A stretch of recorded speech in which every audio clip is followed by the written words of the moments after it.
I don't know if you just want one more bear story, because this is quite a good one, and I've not really told this one before, because I always felt it was a little bit secret, but time's gone on, you know, this is just normal rank and file flying, but quite, you know, we sort of missed it. So this is time where you can look this up of exactly when it was.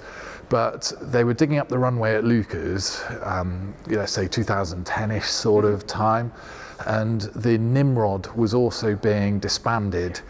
So we were sitting QRA from Lossiemouth, but living in Kinloss, like in the mess up there, being billeted there. And the end of the Nimrod's party, hangar party, was happening that night, you know, so guess who was on QRA, not at the sort of, you know, the end of the Nimrod sort of party.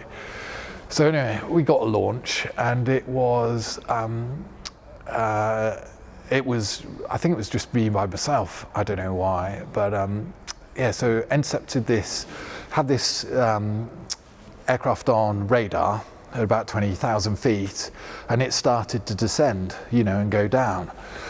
And it's fine, you know what I mean, and there was cloud, it's like fine, now we're in cloud, so I'm getting closer and closer, and it's descending, and you know, you've talked to enough people to understand how regular, like NATO style training occurs. We have sanctuaries, so it's like you'll be designated, let's say 10,000, and I will always be 1,000 foot above or below you, if you see what I mean, for safety. And I'm descending into cloud, and I'm thinking, oh God, like, what's a sanctuary? You know, these things pop up in your head like that. And, you know, it's going down, and we're getting closer and closer.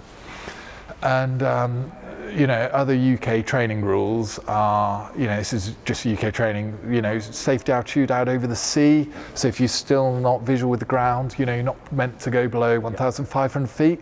But, you know, it's a few hundred miles out to sea, and I'm like, the radar's working, sea's pretty flat, you know, so, you know, should we just say, luckily I found a hole and descended lower, you know, but skirting around, and, you know, I'm like just a few miles now away from this bear, broke cloud, and I was, you know, like it was right there, swung in, you know, and looked down, and I'll just come back to like looking down, you know, I'm just over the sea, hoyed up on this, you know, wing of the bear, and it must have been, and then it pulled up into cloud again, just as I arrived.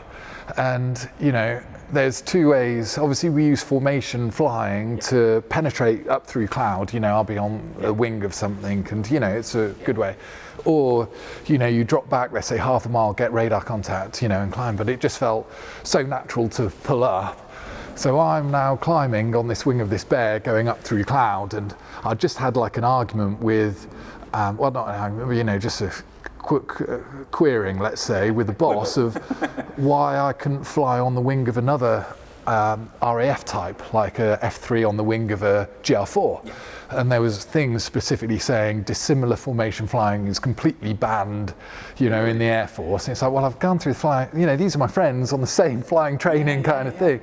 You know, and there's me now, I'm like flying, and I just see this like red star on this wing going, I don't know quite where I am, you know, like with the legalities of this, if you know what I mean. And it's like cloud thins as you get higher. So passing about 10,000 feet, it's more like mist, you know. Yeah. And now it's like, you know, this is, you know, like, and your mind like loosens up. And then I'm just like, remember when I said I looked down, about 200-300 miles out to sea in the, you know, in the Atlantic, I just had this image so clear in my mind. You know, I was below cloud for, let's say, 20 seconds, and that 20 seconds is just when this bear descended, intercepted, and we climbed, if you know what I mean. And there was a black lozenge-shaped boat, you know what I mean? And on the boat there was a hole cut out on the deck, right? And that's exactly what I've got in my mind. Now at 10,000 feet, I'm like, that was the conning tower of a submarine, you know?